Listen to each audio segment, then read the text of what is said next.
Welcome to the Village People's Weekly Roundup Part 2. You've reached Talking with Dr. Terry, 180 Seconds to a Better You, message number 119. I'm Dr. Terry Wurzbacher, who is always supportive and always leaves poignant messages. Thank you, Karen, for all you do.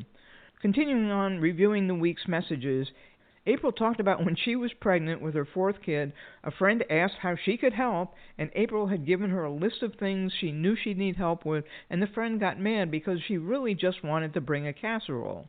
She never should have asked, "How can I help?" It's funny, but I love the idea of making a list of things you know you need help with, and I'm going to employ that in my death doula job. Thank you, April. Karen re-emphasized that if you don't get what you need to refill your cup, then you can't keep giving to others. She also said that often people don't even know what they need. We have to recognize that grief comes in different shapes and sizes. I think that's probably the most important message of the entire week. Holly described her caretaking experience as exhausting, and I'll bet that 99% of caretakers will agree. One caller I couldn't identify mentioned that crying is an important aspect of grief and caregiving. He also talked about others having control over the situation that maybe you should be in control of and how to deal with that. Family dynamics get multiplied during this time. Many people have to exert control over these situations in order to decrease their fear. Perhaps it helps to understand that it's just fear behind these overbearing people, and that might help you to step back a bit. Aaron relayed how his battery has died when he was a pastor and as an employer. It's our responsibility to the person paying us to make sure we're capable of delivering what we promise, and if our battery is dead, we can't do that. I'm the only one who can fill up my battery. I can get help from you, but I'm the one responsible.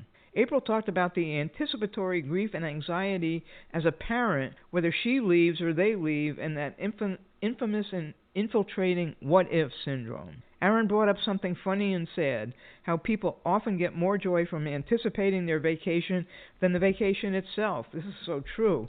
He also said you see people who are halfway in their vacation, then they start bemoaning the fact that, oh, I have to go back in a couple of days, the vacation will be over, so they miss the second half of enjoyment. Lee said that if the person who died got up after their eulogies, they wouldn't recognize themselves. This is so true, and I think it's funny and sad at the same time. Regarding the last call of the week, what about the qualities of someone else you want? April said she uses comparison and jealousy. If she finds herself jealous or comparing to another, she knows they are doing or being something she wishes for herself.